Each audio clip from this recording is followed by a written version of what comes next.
Bueno, pues con motivo de esta graduación quiero en esta mañana exponer la palabra de Dios a través de un título, un tema que tiene por título ¿Cómo tiene que lucir el Evangelio en la vida de un hijo de Dios? ¿Cómo tiene que lucir el Evangelio en la vida de un hijo de Dios? Y esto es algo que evidentemente esperamos sea plenamente manifiesto, visible en la vida de todos, pero fundamentalmente de nuestros alumnos graduados, como consecuencia de su proximidad al estudio de la palabra de Dios, la metodología y el sistema que a lo largo de este tiempo se implementó para que ustedes pudieran tener este conocimiento que el día de hoy tiene que ser práctico.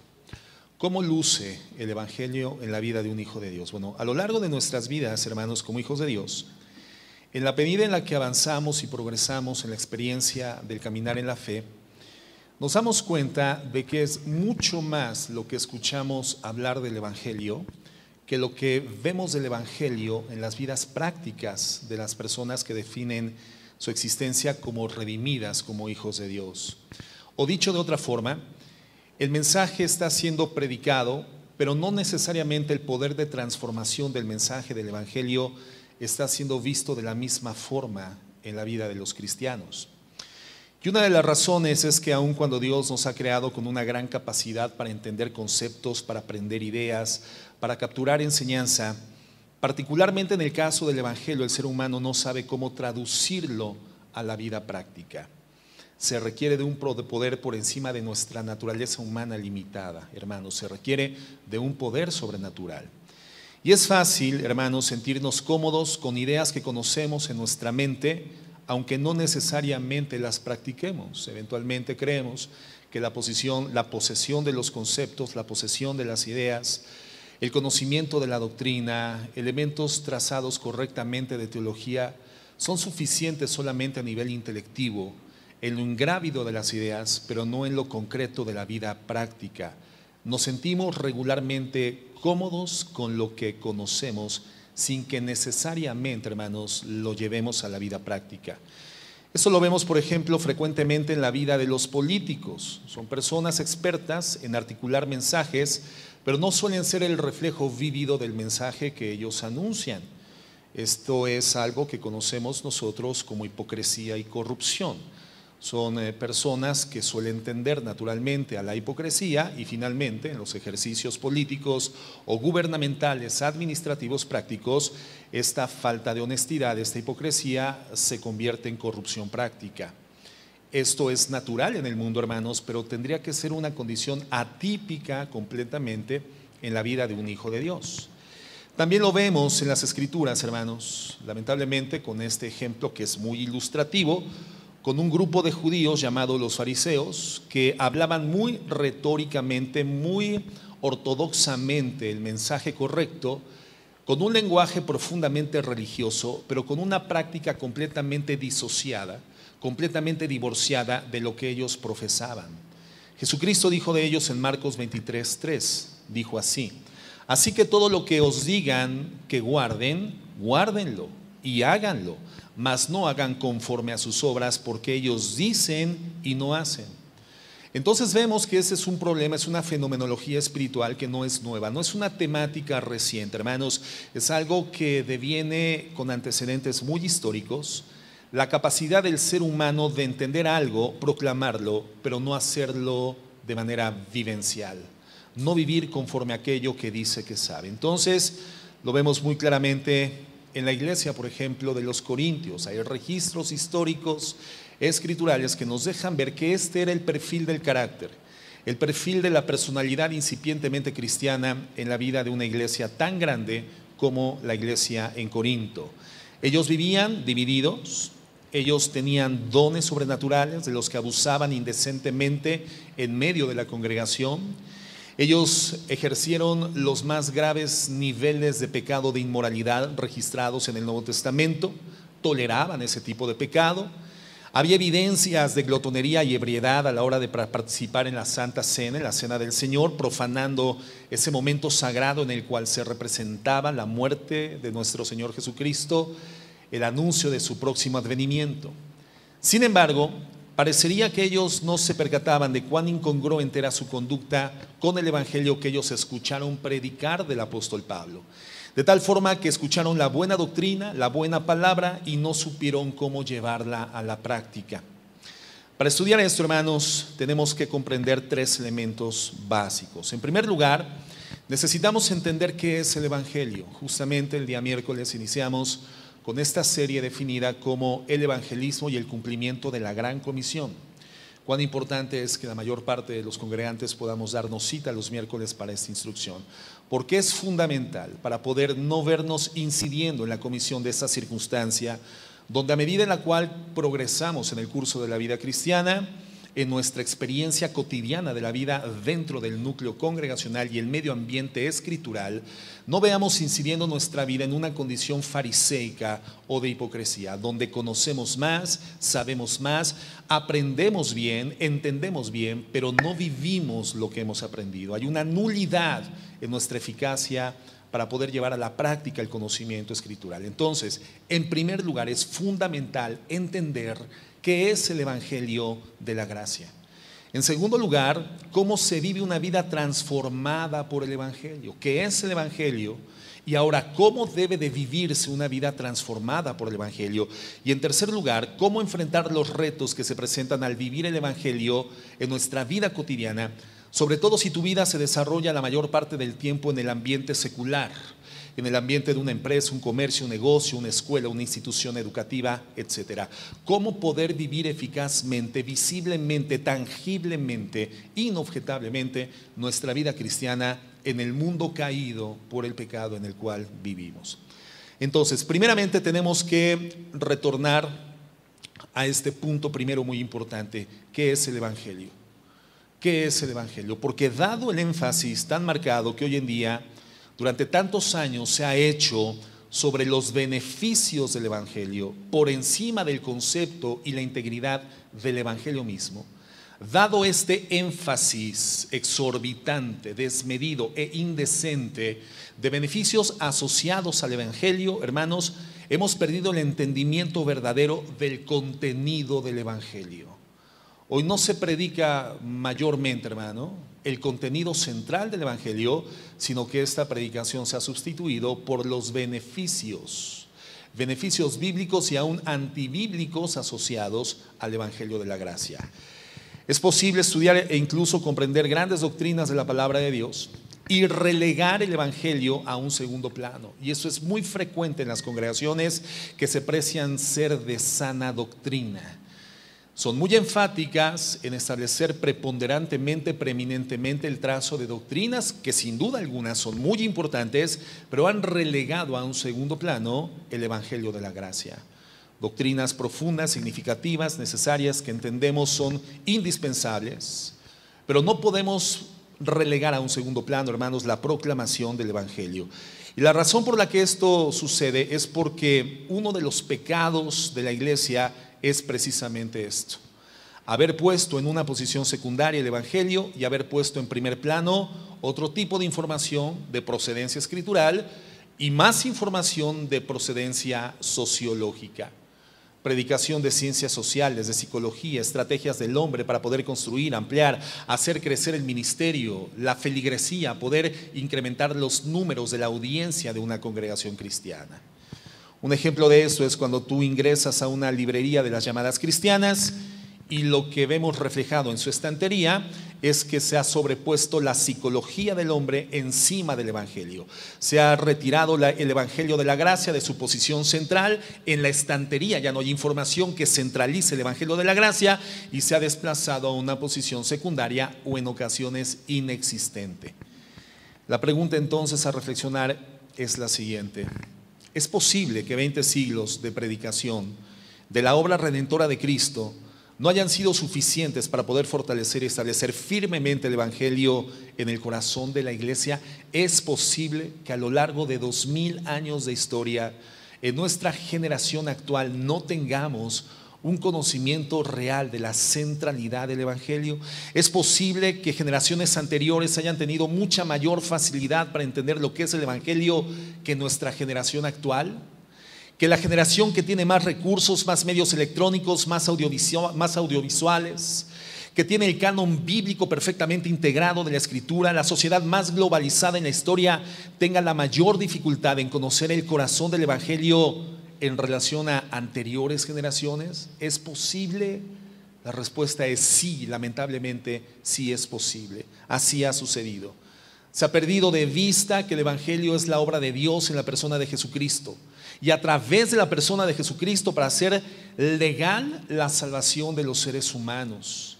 El objetivo de esta obra es la salvación del hombre, pero la centralidad de esa obra, la centralidad de la cruz y la centralidad de la resurrección de Cristo, lamentablemente, hermanos, ha dejado de ser el corazón del mensaje cristiano. Ese es el corazón del Evangelio, pero ha dejado de ser el corazón del mensaje cristiano. Muchos que afirman esto, hermanos, no han hecho de la cruz y de la resurrección la centralidad del mensaje y tampoco la centralidad de sus vidas.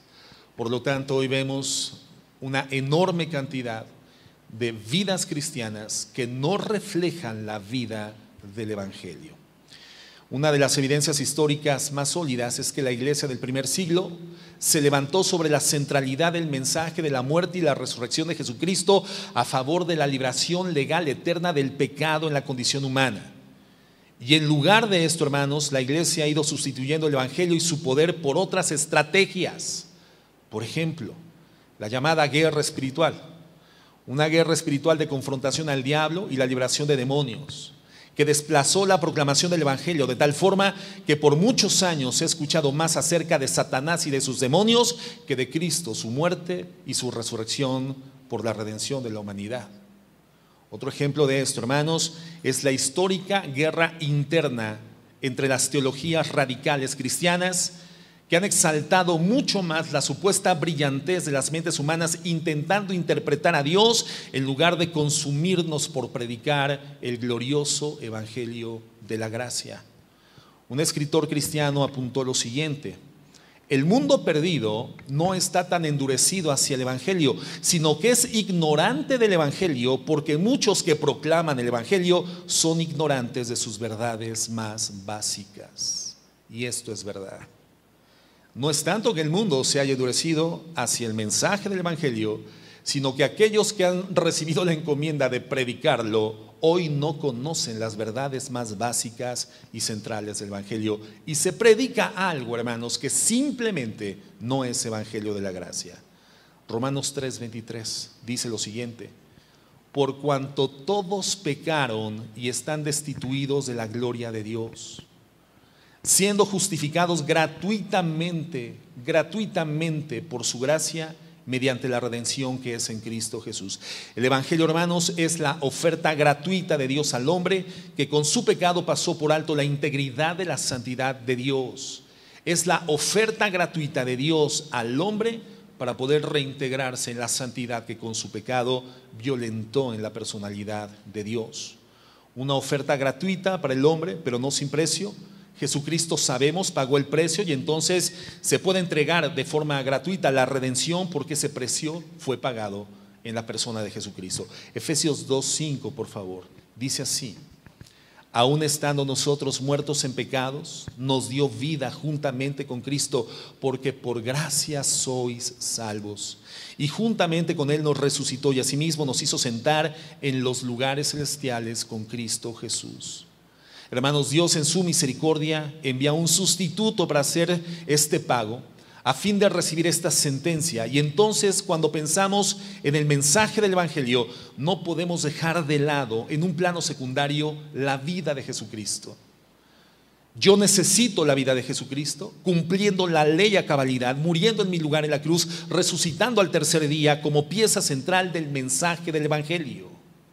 Esa es la pieza central del evangelio que predicamos, el mensaje fundamental de la iglesia cristiana, el ordenamiento más enfático e importante que tiene que llevar a cumplimiento, hermanos, los hijos de Dios, los cristianos. 2 Corintios 5:21 dice así: al que no conoció pecado, por nosotros lo hizo pecado, para que nosotros fuésemos hechos la justicia de Dios en él.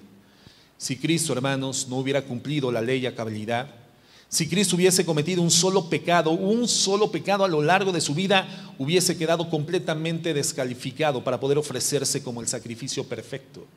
No hubiera sucedido absolutamente nada, hermanos, con la divinidad gloriosa y eterna de Dios, de Jesucristo, de Dios en la persona de Jesucristo, porque Él es Dios por los siglos, desde el siglo y hasta el siglo, Él es Dios.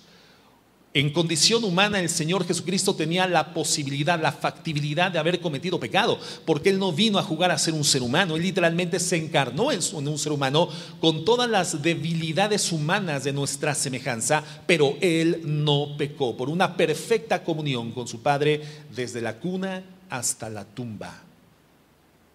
Sin embargo, esta vida perfecta es lo que le calificó para poder llegar a la cruz del Calvario y en representación de toda la humanidad recibir la justa sentencia por el pecado que nosotros habíamos cometido y dejar aperturada entonces la absolución, el perdón a nuestro favor. Entonces, hermanos, yo necesito la vida de Cristo sin pecado a mi favor. Yo necesito la muerte de Cristo a mi favor. Yo necesito la resurrección de Jesucristo a mi favor. Y justamente la resurrección de Jesucristo es lo que garantiza cada promesa de la redención que el Señor nos ha dado. Vida, muerte y resurrección de Cristo son la pieza central del mensaje de salvación. Entonces, hermanos, el mensaje de salvación debe de contener que la santidad de Dios fue violada por el hombre y fue reivindicada cuando Cristo viene y cumple la ley a cabalidad. El mensaje del Evangelio enfatiza con la muerte de la segunda persona de la Trinidad la seriedad del pecado.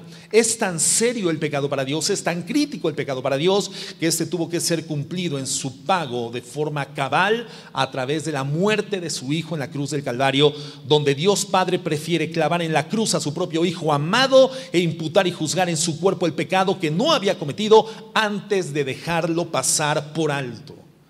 Ninguno de nuestros pecados, hermano, ninguno de nuestros pecados ha quedado impune. Todos fueron pagados por el sacrificio de Cristo en la cruz del Calvario. Así de alta, hermanos, es la santidad de Dios y así de grave es el pecado del hombre. Ese es el Evangelio.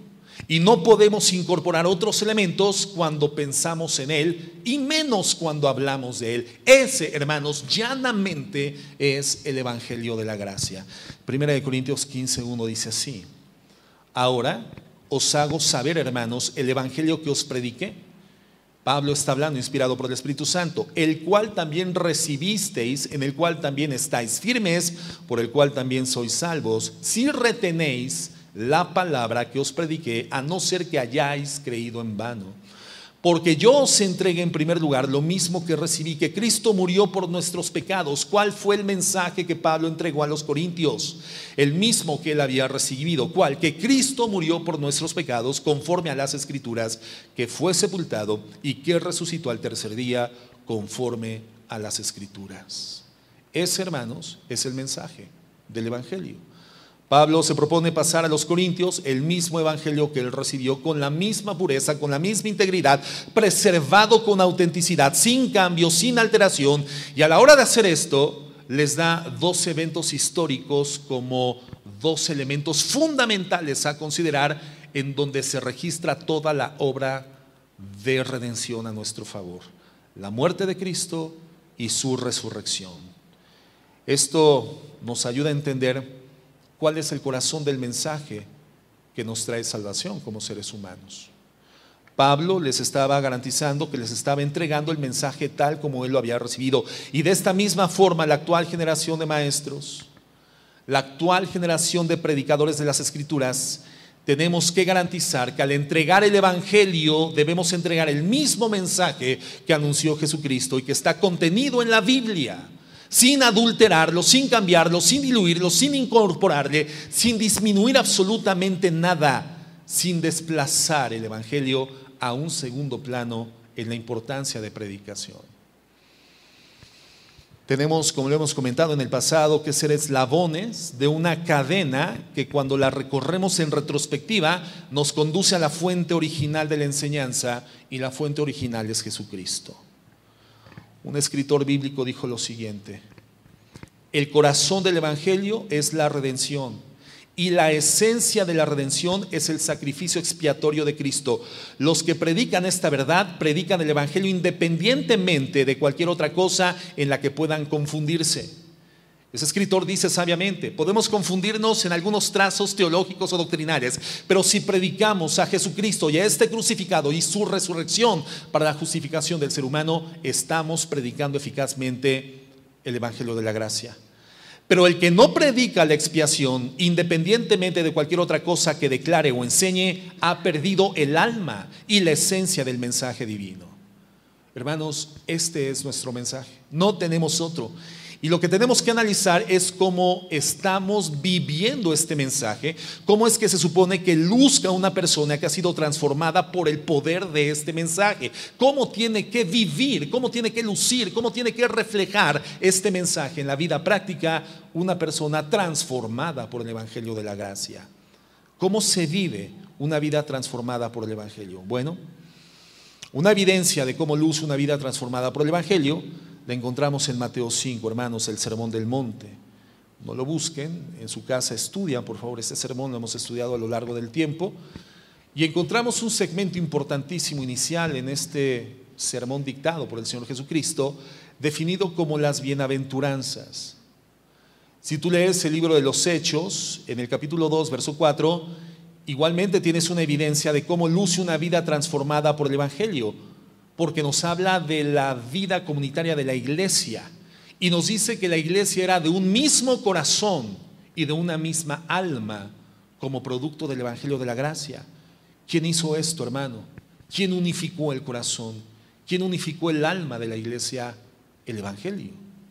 Así luce el evangelio, en unidad, en vinculación perfecta y en amor. Si tú lees Gálatas 5, 22 y 23, también anótalo, lo estudias en casa.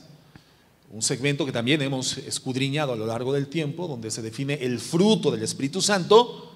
Tú tienes ahí una evidencia de cómo luce la vida transformada de una persona que ha sido sujeta del mensaje del evangelio.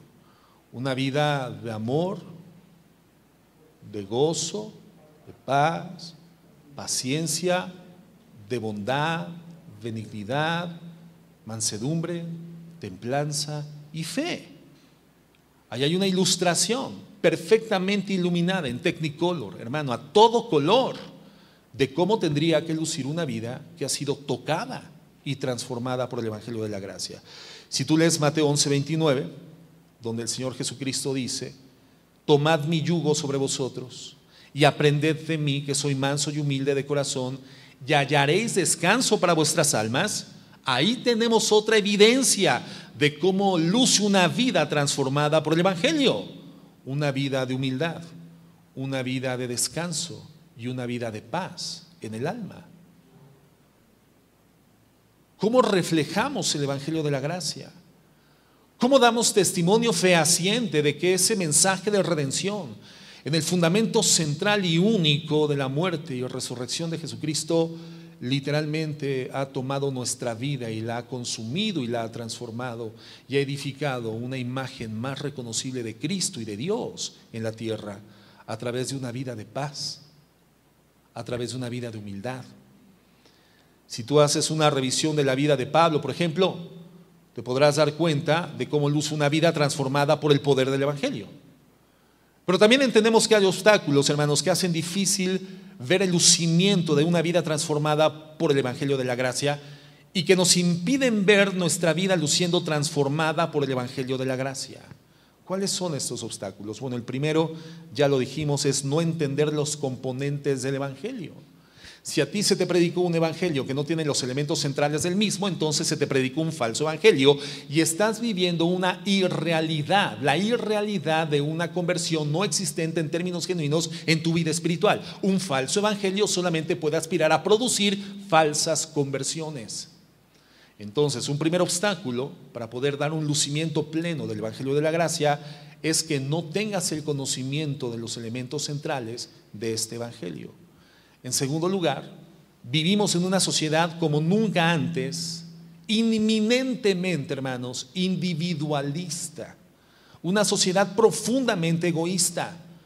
La sociedad moderna ha querido generar una serie de beneficios para sí misma nada más y vivir de manera tal que cada circunstancia que le gratifique se encuentre presente a ultranza, hasta las últimas consecuencias a favor de su vida. Somos una sociedad inminentemente egoísta e individualista. En los tiempos de Cristo esto era totalmente impensable, impensable. Jesús ejemplifica su enseñanza con parábolas que retrataban la vida en la sociedad. Y nos habla, por ejemplo, de un hombre que recibe una visita a la medianoche y en su casa ya no hay un pan suficiente para poder alimentar a esta visita. Entonces este hombre va a solicitar pan a otro vecino y finalmente se le retribuye esta petición a fin de que él pueda atender a su visita. Y entonces, hermano, de esta manera evitar la vergüenza ajena de este anfitrión que no tenía para alimentar a la visita. Y lo único que nos refleja esta parábola es la unidad en el alma y la unidad en el corazón. Solidaridad, un sentido de complementariedad, saberme necesario para la plenitud de la vida de mi hermano y considerar a mi hermano necesario para la plenitud de mi vida. Y de esta manera integralizarnos en una comunión orgánica como cuerpo de Jesucristo. Tú no puedes vivir el evangelio, hermano, si tienes una perspectiva individualista, si tienes una visión egoísta a favor de tu propia vida. Nos sentimos satisfechos, hermanos, conociendo la verdad sin vivir la verdad, y ese es el tercer obstáculo. En primer lugar, el obstáculo que imposibilita que reflejemos, que luzcamos el evangelio que decimos que nos ha transformado, es que puede ser que hayamos recibido algo que no es evangelio, un mensaje que carece de los elementos centrales del evangelio de la gracia. En segundo lugar, esta inclinación al individualismo, al egoísmo. Y en tercer lugar, porque solemos sentirnos satisfechos conociendo la verdad sin necesariamente vivirla. No percibimos inminentemente la necesidad de vivir la verdad que conocemos. Es como cuando decides inscribirte en un gimnasio. Este ejemplo lo hemos puesto en el pasado, y solo el hecho de haber pagado la inscripción te da una satisfacción con la que muchos se sacian al punto de que ya no les es necesario asistir después al gimnasio. Pagas la inscripción en el gimnasio y eso te llena de un sentir de seguridad. Pero ¿cuántas veces esa persona se presenta de forma asidua, constante, comprometida y tenaz hacer los ejercicios necesarios para que esto retribuya los beneficios del cuerpo, el adelgazamiento o el crecimiento muscular? Mucha gente, hermanos, y me cuento entre ellos, pagamos la inscripción a un gimnasio y nunca nos paramos después en él, porque pensamos que el haber pagado ya gratificaba suficientemente y nos daba cierta certeza hacia el futuro, y nos acomodamos en esa certeza sin la necesidad de implementar el esfuerzo que se requería para poder tener el beneficio posterior. Se siente una especie de certeza solo con saber que nos encontramos inscritos sin la necesidad de asistir. ¿A alguien aparte de mí le ha pasado esto? ¿No? Soy el único. Muy bien. El punto es que si nosotros no vivimos el evangelio y decimos creer en él, entonces estamos negando el evangelio de la gracia. Y en cuarto lugar, ¿qué nos imposibilita, hermanos, vivir y lucir el evangelio que predicamos? Bueno, no comprender un componente básico del evangelio, que es el sacrificio. El sacrificio. El sacrificio de alguien que no vino a ser servido, sino a dar su vida en servicio y en rescate por los demás. Y queridos hermanos graduados de la escuela bíblica, si algo se define como una constante en la vida del servicio a Jesucristo, es el sacrificio. El sacrificio. Un sacrificio personal que se encuentra en el fundamento ejemplar del sacrificio de nuestro Señor Jesucristo. Y debemos entender que el Señor jamás nos demandará algo que antes Él no haya vivido por iniciativa y voluntariamente a favor de nosotros. El sacrificio es uno de los elementos modelares, básicos, fundamentales de la conducta del servidor cristiano. Jesucristo quería ser alguien que ejemplarmente, y de hecho lo es, nos pudiera entregar esta sapiencia, este conocimiento, Antes de morir, Él tenía que dejar claramente en la mente de sus discípulos, plasmado, hermano, en la memoria de la historia de todos los tiempos, que Él vino a los hombres a servir a través del sacrificio. Cristo nos enseña la importancia de entender el motivo de su sacrificio. Hay una sobredosis de gracia que la palabra llama gracia sobre gracia como parte del Evangelio. Y de esta forma, hermanos, cuando nos relacionamos unos con otros y nos herimos y nos ofendemos, necesitamos vivir la gracia sobre la gracia, porque así nos ha llegado la salvación a nosotros como una gracia sobre gracia. En el Evangelio encontramos un perdón incondicional hacia los hombres, en la persona de Jesucristo, en el fundamento de un sacrificio. Y a la hora de convivir con mi esposa, a la hora en la cual tú convives con las demás personas, Dios quiere que extendamos ese perdón incondicional, porque a nosotros ese mensaje nos salvó la vida. La vida en Jesucristo se significa por el sacrificio, por la renuncia a los derechos, por la renuncia a la búsqueda de la justicia personal. Ese, hermanos, es el Evangelio de la gracia. Y cuando sacrificialmente extendemos el perdón a nuestro agresor, estamos vivencialmente anunciando el mensaje que nos salvó la vida. Pero esto requiere sacrificio.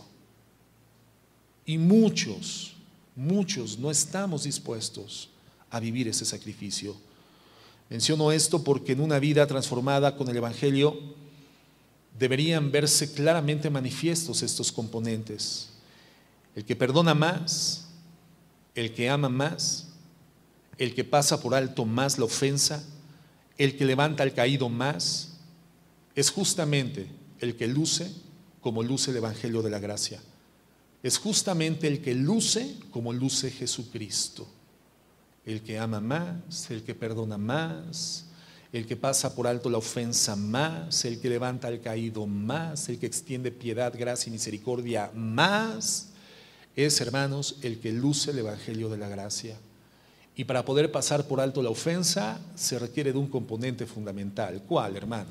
Ser ofendido, ser agredido, ser transgredido, ser traicionado, ser vituperado, ser vulnerado en el alma, ser vulnerado en el prestigio, para poder pasar por alto la ofensa. Pero generalmente, hermanos, son realidades de las que como hijos de Dios intentamos escapar. Somos huidizos de esas realidades y buscamos siempre establecer defensa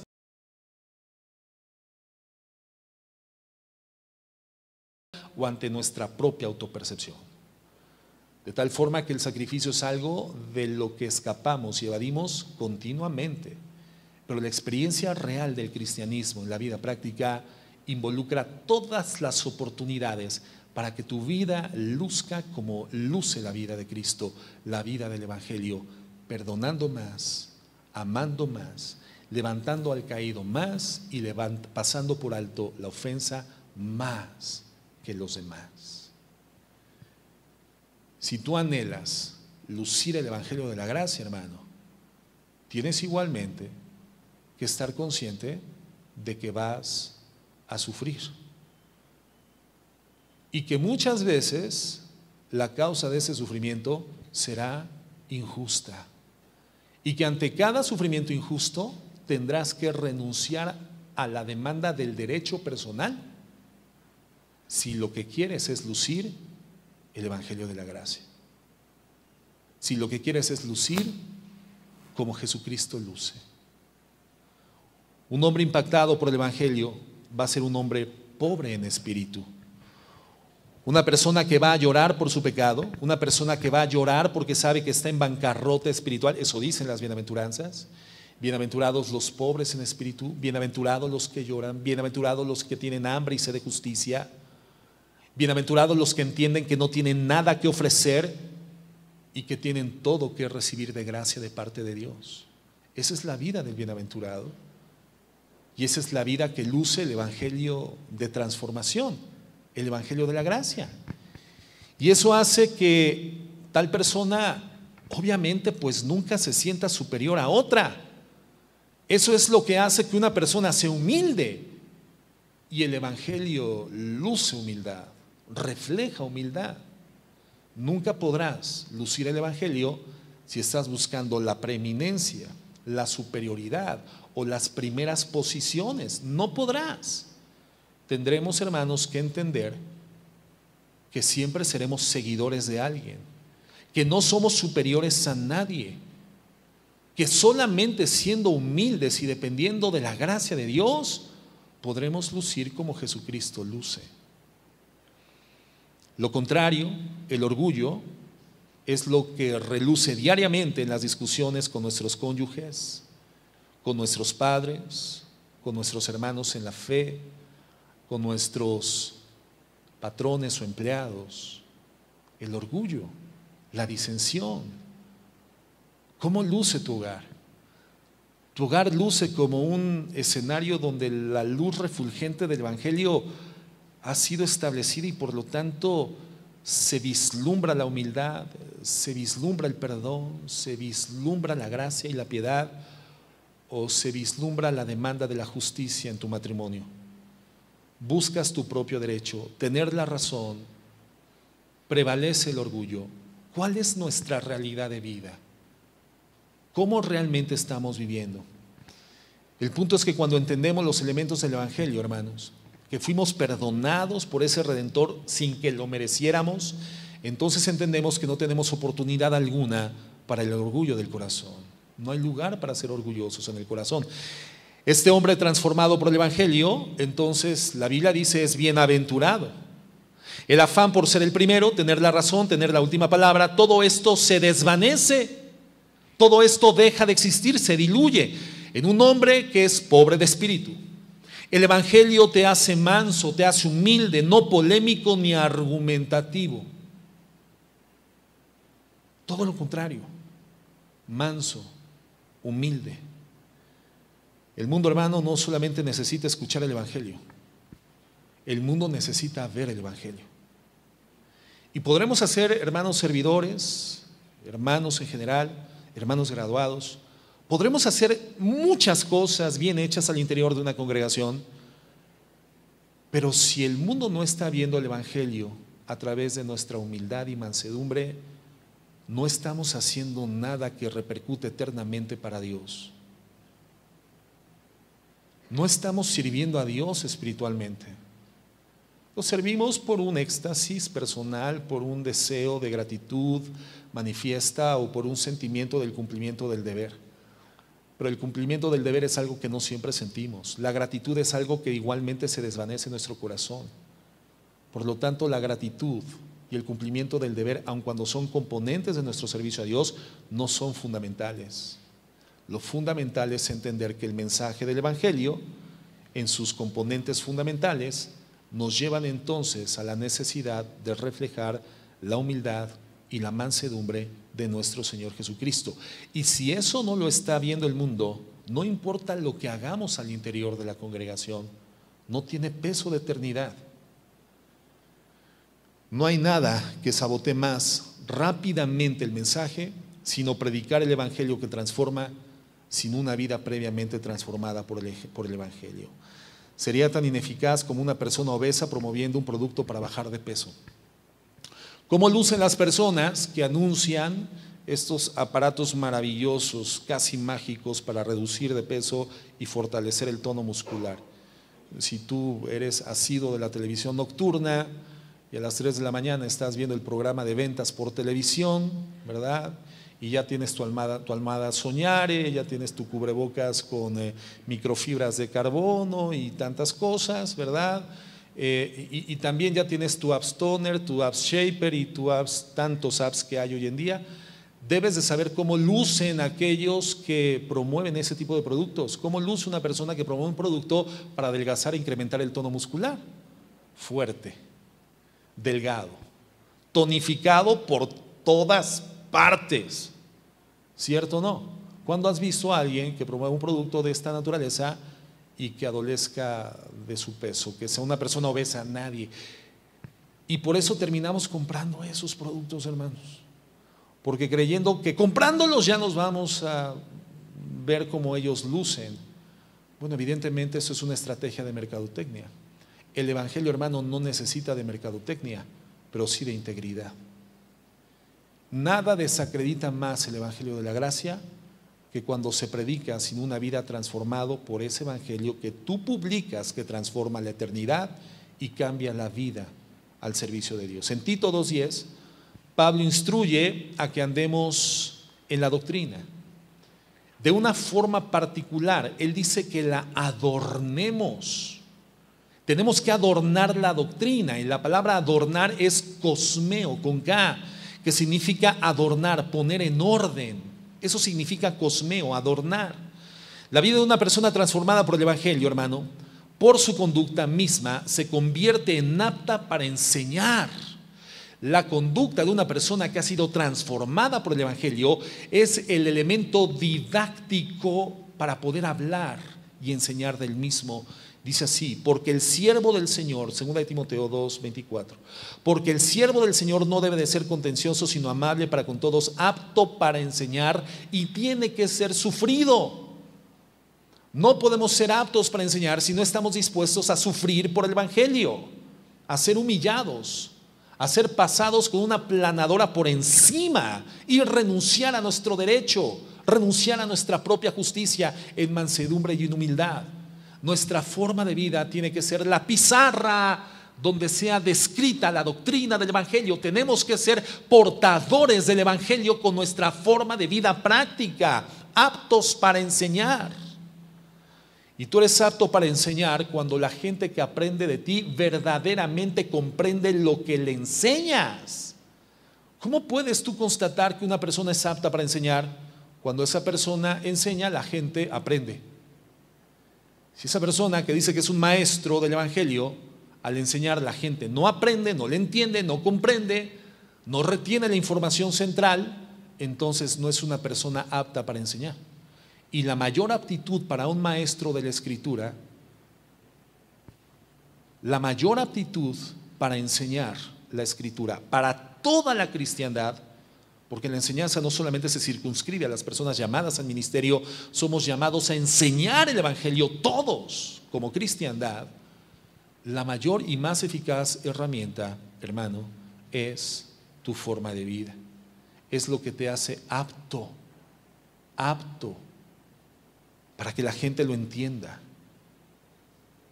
Mateo 5:9 dice así: bienaventurados los pacificadores, porque ellos serán llamados hijos de Dios. Fíjate cómo la Biblia define la vida de un hijo suyo, la vida de un hijo de Dios, una persona redimida. Una persona redimida es bienaventurada porque entre los elementos prácticos, la conducta es que es un pacificador.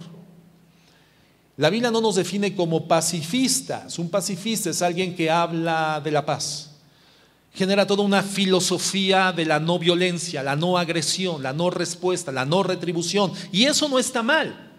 Personas pacifistas hablan de la paz, profesan la paz, promulgan la paz, generan la filosofía, la estructura de la filosofía de la paz.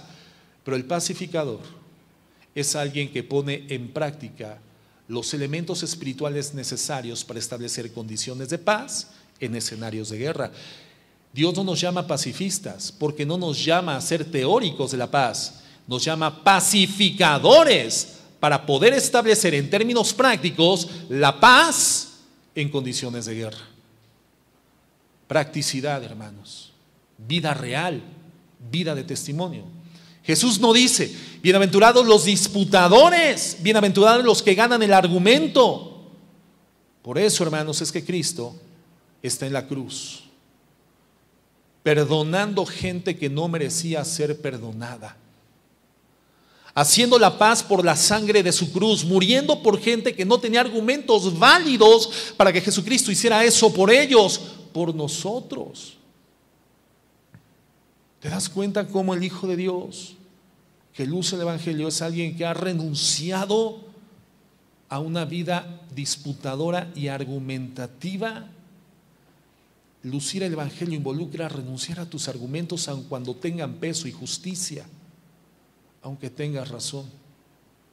Así como Jesucristo muere por personas que no tenían los argumentos para que Cristo hiciera por ellos lo que estaba haciendo en la cruz. No teníamos los argumentos, hermanos. Jesucristo lo hace por gracia. Por lo tanto, lucir el Evangelio es renunciar a los argumentos. Lo que nosotros somos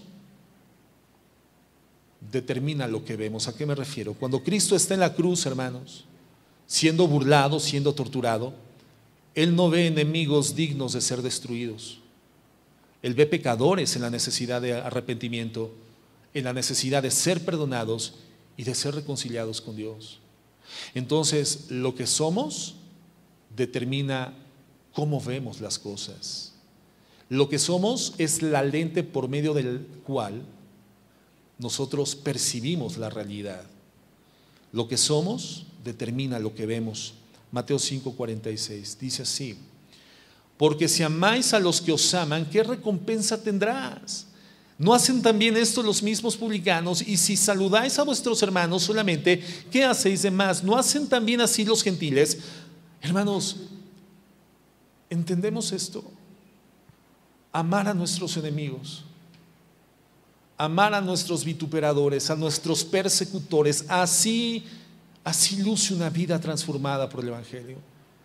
Y si somos llamados a amar a los que nos persiguen y nos ultrajan y nos vituperan y nos levantan falsos testimonios, hermanos, imagínate lo que representa el amor entre los hijos de Dios. ¿A qué eres llamado al interior de tu hogar? ¿A qué eres llamado al interior de tu matrimonio? A lucir el Evangelio de la gracia, hermano. Mateo 6:24 dice así: ninguno puede servir a dos señores, porque o aborrecerá al uno y amará al otro, o estimará al uno y menospreciará al otro. No podéis servir a Dios y a las riquezas. Por tanto os digo, no os afanéis por vuestra vida, qué habéis de comer o qué habéis de beber, ni por vuestro cuerpo qué habéis de vestir. ¿No es la vida más que el alimento y el cuerpo más que el vestido? Hermanos, el hombre transformado por el Evangelio no hace de la felicidad ni del bienestar la búsqueda número uno de su vida. Ya lo hemos estudiado recientemente. El hombre y la mujer que lucen el Evangelio de la gracia no hacen de la búsqueda de la felicidad y la búsqueda del bienestar el objetivo de su vida. El hombre transformado por el Evangelio hace del reino de los cielos la búsqueda número uno de su existencia y vive plenamente confiado en la gracia de la provisión del reino de Dios sobre su vida. El hombre transformado por el Evangelio sabe que su vida apunta a la vida venidera y no apunta más a esta vida. Por tanto, sabe cómo sacrificarse en esta vida por la aspiración genuina, honesta y real que tiene de la vida venidera.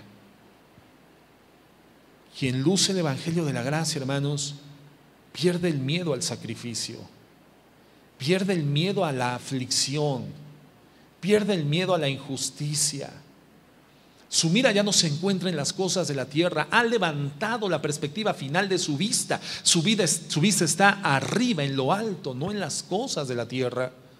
Y por lo tanto sabe que transitoriamente, inequívocamente tendrá que experimentar sacrificio y aflicción. Y lo hace con gozo viendo al porvenir.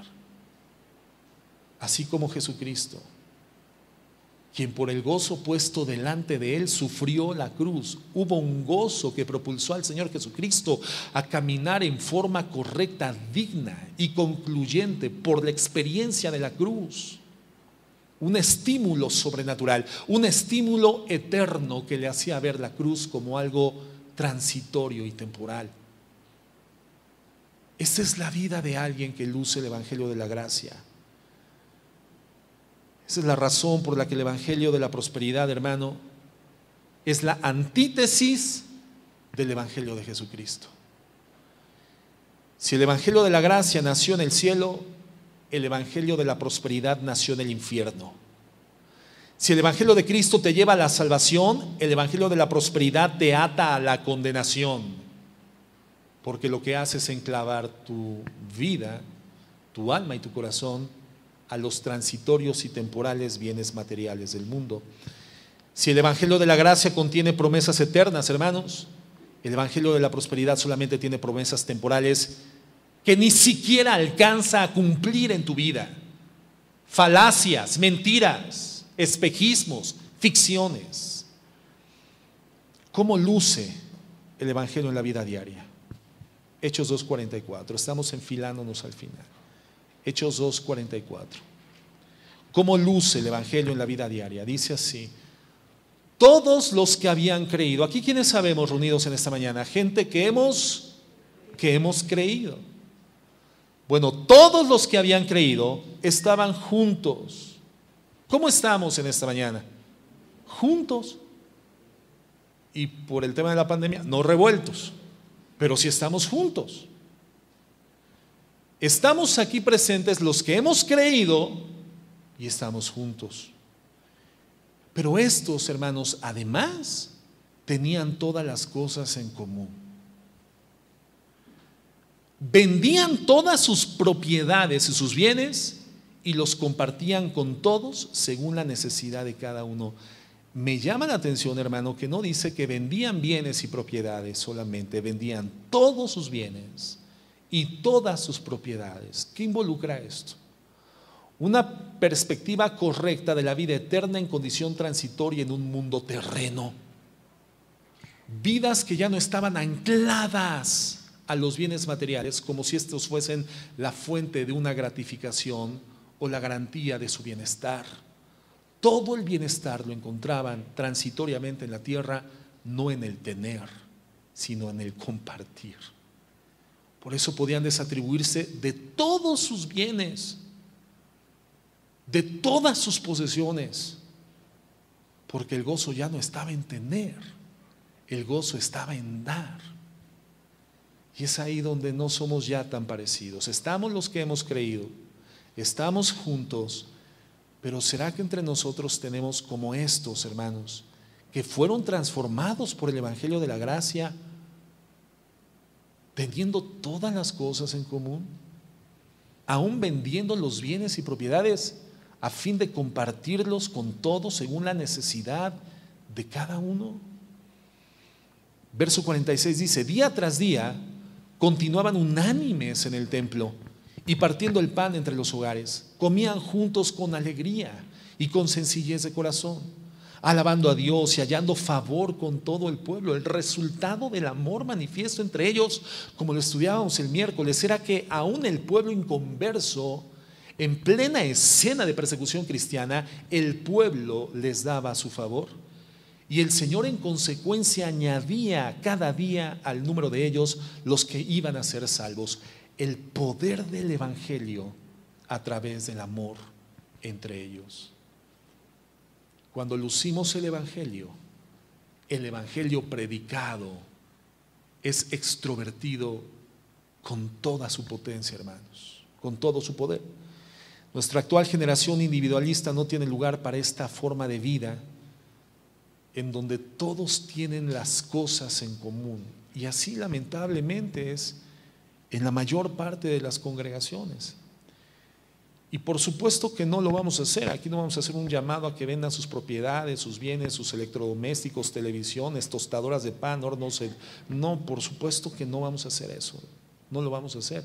No podríamos jamás promover eso. Esto es algo que nace de los corazones redimidos. Pero la realidad es que no nos encontramos en esa dimensión. Pero sí hay personas en las congregaciones cristianas que viven en las dimensiones de escasez, pobreza y miseria material en las que estos pobres del cristianismo primitivo vivían, y por lo tanto los ricos y los de mediana capacidad económica entregaban sus bienes para poder ser suplidas las necesidades de los pobres. No estamos a ese nivel. ¿Cuál será la diferencia? ¿Ha disminuido el poder del Evangelio? ¿Ha disminuido el poder de Dios? ¿Se ha acortado la durabilidad de la vida eterna? ¿La gracia del Señor ha disminuido? ¿Qué ha sucedido, hermanos? Ha sucedido que el medio ambiente, la cultura egoísta, individualista, ha abrazado y ha presionado y ha triturado a la iglesia y se ha infiltrado en sus filas. Hoy no lucimos el Evangelio. Hoy no lucimos el Evangelio, al menos como estos hermanos del primer siglo sí. Mi pregunta es, ¿no te gustaría lucir el Evangelio como ellos? ¿Tener el favor del pueblo? Y que entonces nuestro amor manifiesto se constituya en una eficaz predicación del Evangelio al punto en que los corazones sean persuadidos por la evidencia del amor y el Señor tenga que estar añadiendo, así como en la iglesia primitiva, cada día a los que habrían de ser salvos. Estos vivían en medio de un imperio que les perseguía, hermanos, no había lugar para la queja. Ni tú ni yo estamos siendo perseguidos. No estamos en la escena de una persecución religiosa. Ellos, hermanos, hallaban el favor con todo el pueblo. Porque, fíjate lo que dice Proverbios 16:7. Porque estos cristianos tenían el favor del pueblo. Porque el Señor añadía de forma multitudinaria personas que habrían de ser redimidas por la predicación de estos, que respaldaban la predicación con vidas que lucían el Evangelio que predicaban. Por lo siguiente, cuando los caminos del hombre son agradables al Señor, aún a sus enemigos hace que estén en paz con Él. ¿Cuál es la diferencia entre esta generación cristiana y aquella? Que en una mayor proporción y medida los caminos de aquellos eran más gratos al Señor que nuestros propios caminos, que se caracterizan por el individualismo, hermanos, y el egoísmo. Hechos 4:32, fíjate lo que dice: la congregación de los que creyeron. Nosotros somos una congregación de los que creyeron, ¿sí o no, hermanos? Claro que sí. La congregación de los que creyeron eran de un corazón y de un alma, y ninguno desea hacer suyo lo que poseía, sino que todas las cosas eran de propiedad común. Si ahorita pasáramos por las pantallas un anuncio que dijera: carro Focus color azul metálico 2022, se lo está llevando la grúa, ¿qué sucedería? ¿Qué sucedería? ¿Qué crees que sucede? Si aquí adentro está el dueño de ese automóvil, pues hermano, o sea, veríamos un alma viviente ¡fum!, salir corriendo: mi carro, mi auto. O saldría toda la congregación: nuestro auto se lo lleva la grúa. ¿Qué tendríamos que hacer? Bueno, si viviéramos como estos, tendríamos: espérense, no, aguanten. Y toda la congregación, y te aseguro que el de la grúa, el de tránsito, dirá: no, hombre, pues mejor se los vuelvo a estacionar, se los lavo. Pero no, hermanos, estamos lamentablemente acostumbrados a vincular nuestras vidas y enfocar nuestras vidas a intereses individuales, mayormente materiales. No es así, no es así la vida del cristianismo que impacta al mundo, hermanos. Eran de un corazón y de una alma, y ninguno desea hacer suyo lo que poseían, sino que todas las cosas eran de propiedad común. Con gran poder los apóstoles daban testimonio de la resurrección de Jesucristo, y abundante gracia había sobre todos ellos. No había pues ningún necesitado entre ellos, porque todos los que poseían tierras o casas las vendían y traían el precio de lo vendido y lo depositaban a los pies de los apóstoles, y se distribuía a cada uno según su necesidad.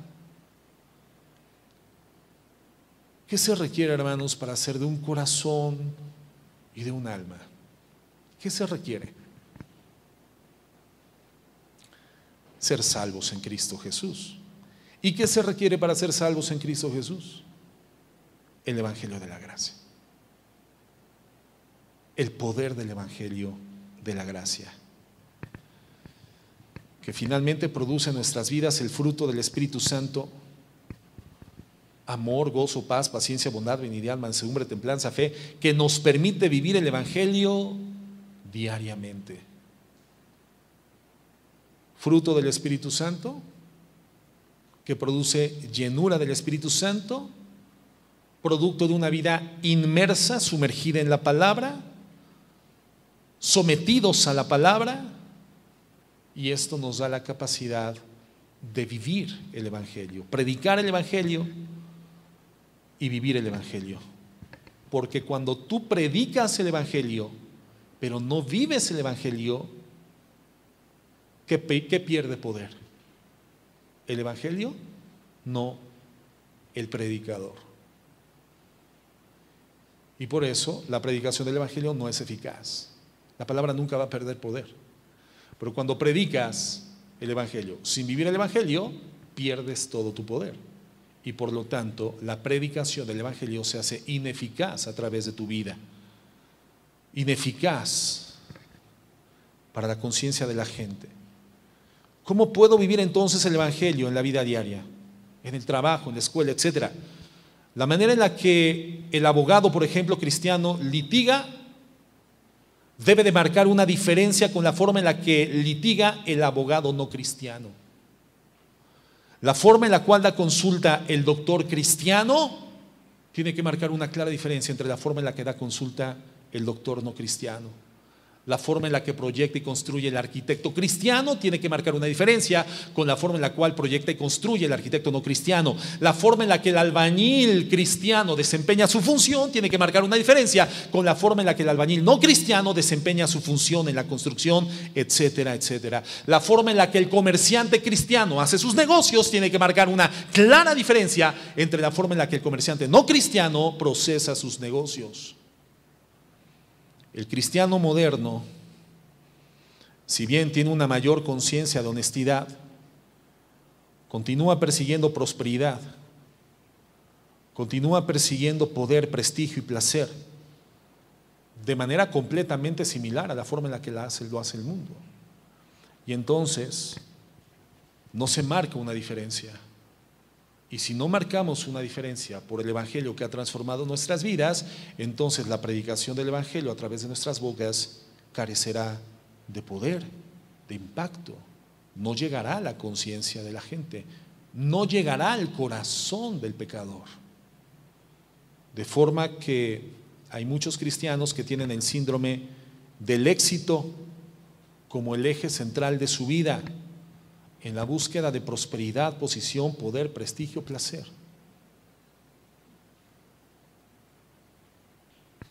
Y Pablo nos da un legado, Filipenses 3:5, hermanos. Filipenses 3:5, estoy enfilándome al final. Voy en el segundo final, me faltan 7. Filipenses 3:5 dice así, de Pablo. Circuncidado al 8º día, del linaje de Israel, de la tribu de Benjamín, hebreo de hebreos, en cuanto a la ley fariseo, en cuanto al celo perseguidor de la iglesia, en cuanto a la justicia de la ley, hallado irreprensible. O sea, era el alumno 10, el niño estrella de la clase, el ejemplar. Todos querían ser como Saulo de Tarso, todos querían parecerse a él. Todos querían tener el nivel de instrucción, de expertise, de maestría, de conocimiento, de adoctrinamiento, las mismas credenciales pedagógicas, la misma procedencia institucional.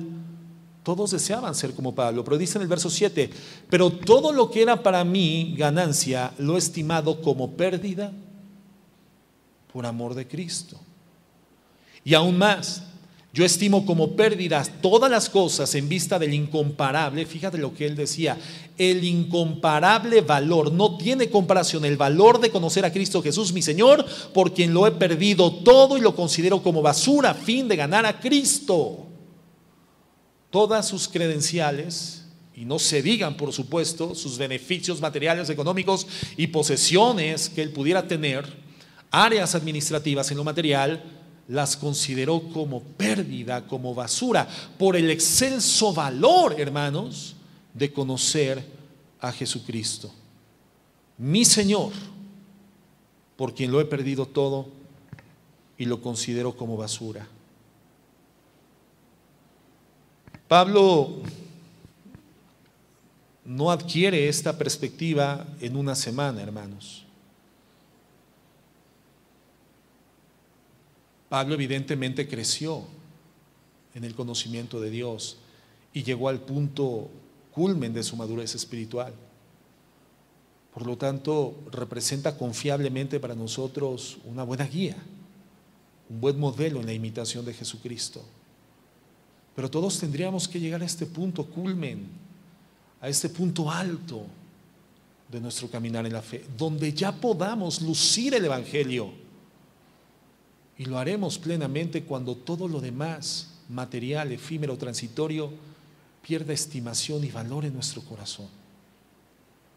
Segunda de Corintios 5:14 dice así: pues el amor de Cristo nos constriñe, en otras traducciones dice nos apremia, habiendo llegado a esta conclusión, que uno murió por todos, por consiguiente todos murieron, y por todos murió, para que los que viven ya no vivan para sí, sino para aquel que murió y resucitó por ellos. De manera que nosotros de ahora en adelante ya no conocemos a nadie según la carne, aun cuando hemos conocido a Cristo según la carne, sin embargo ahora ya no le conocemos así. Dos cosas, hermanos, tenemos que vencer si vamos a vivir sin ser vencidos por el ambiente del trabajo, del negocio, de la empresa, de la escuela. Dos cosas tenemos que establecer en nuestras vidas, vencer si vamos a vivir reflejando el Evangelio. En primer lugar, como lo dice Pablo, ya no podemos vivir según la carne y ya no podemos ver a los demás según la carne. Ya no.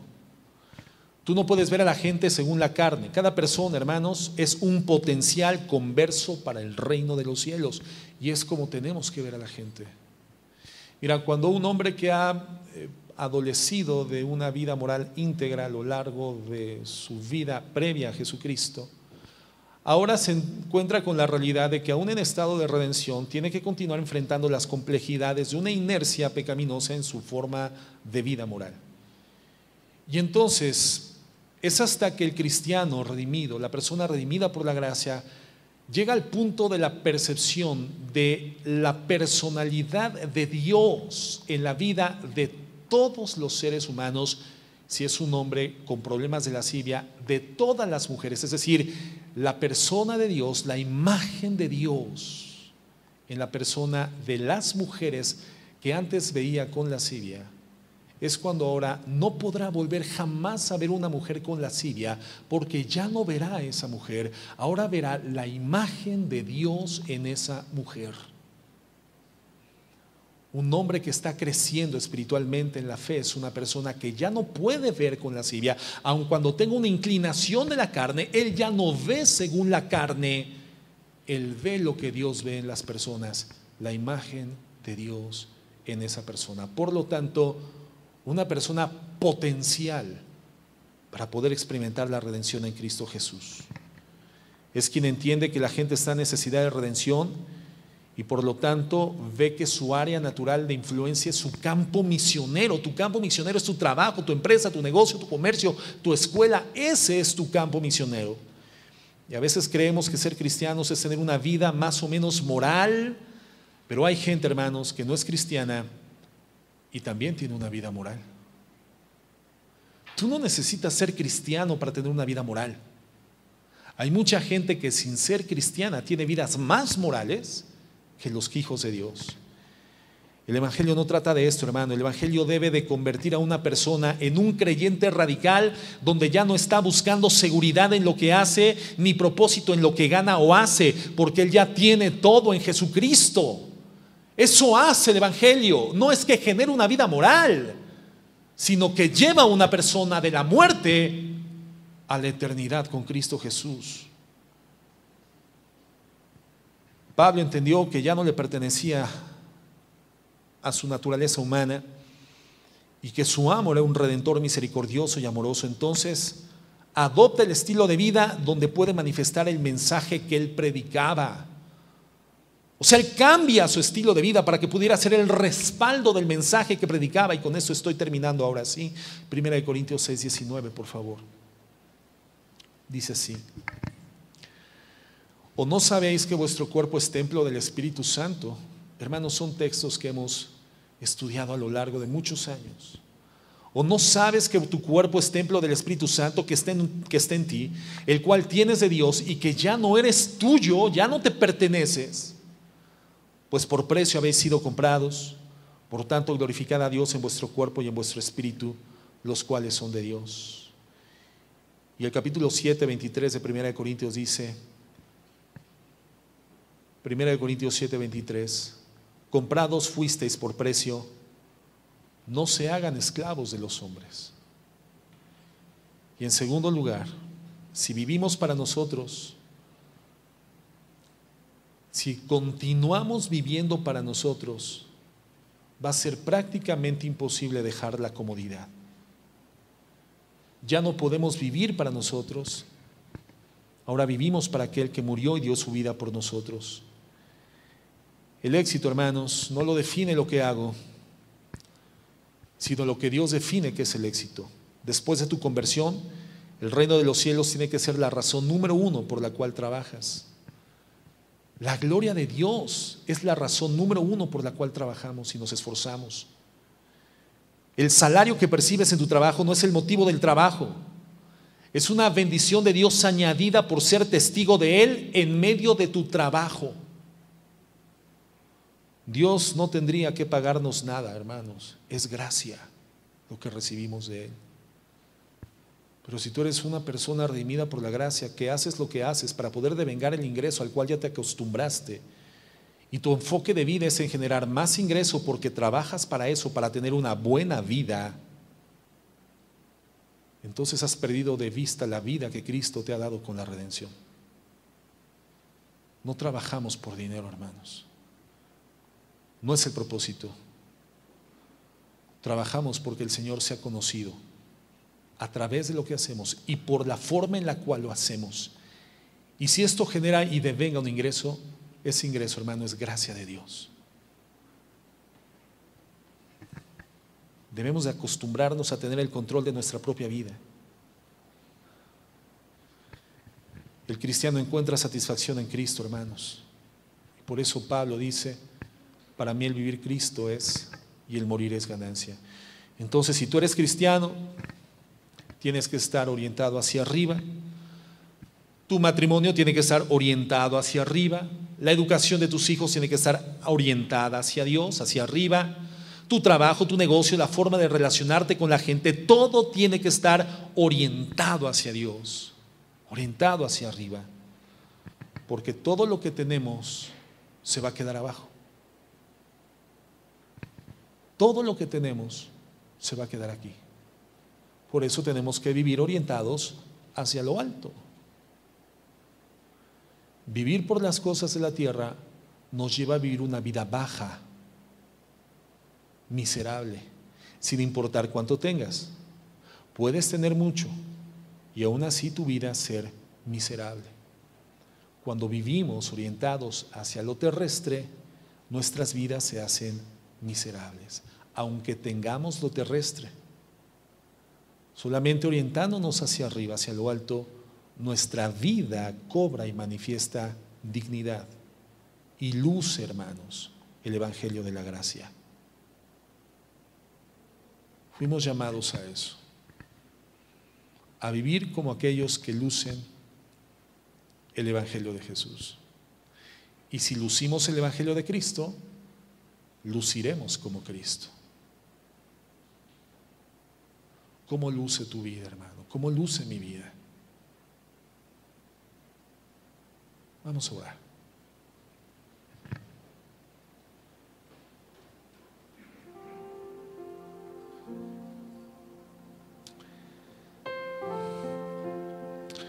Bendecimos tu nombre y exaltamos tu majestad. Eres el mismo Dios. Tu poder, Señor, no ha cambiado porque tú eres inmutable. Tu obra de redención continúa con la misma vigencia que cobró en el momento mismo de la muerte de Cristo y su derramamiento en la cruz. La resurrección de Cristo no ha disminuido ni ha retrocedido. Él permanece vivo por los siglos, por la eternidad en condición humana.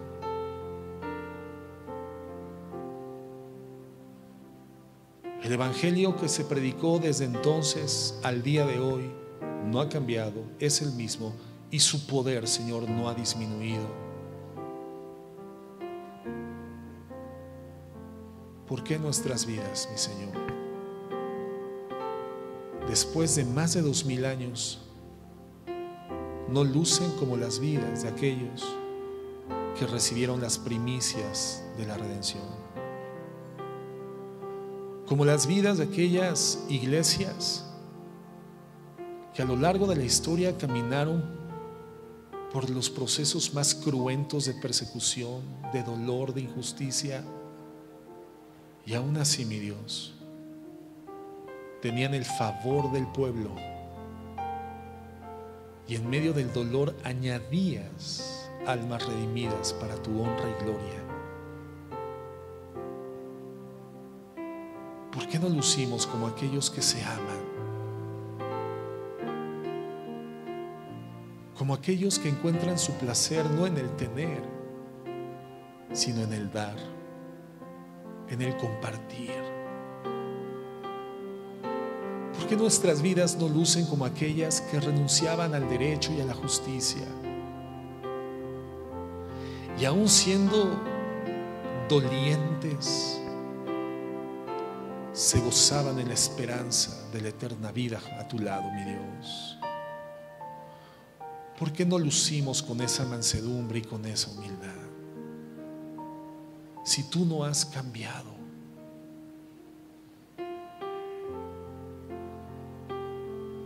Y es que necesitamos en nuestro corazón al Cristo perfecto y sin pecado. Necesitamos en nuestro corazón al Cristo en la cruz. Necesitamos en nuestro corazón al Cristo resucitado, al Cristo vencedor, al eterno Señor y Dios.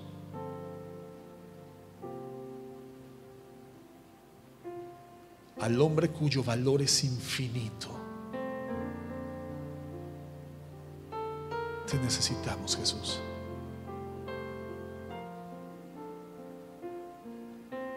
Te necesitamos, Cristo. Ven a nuestro corazón.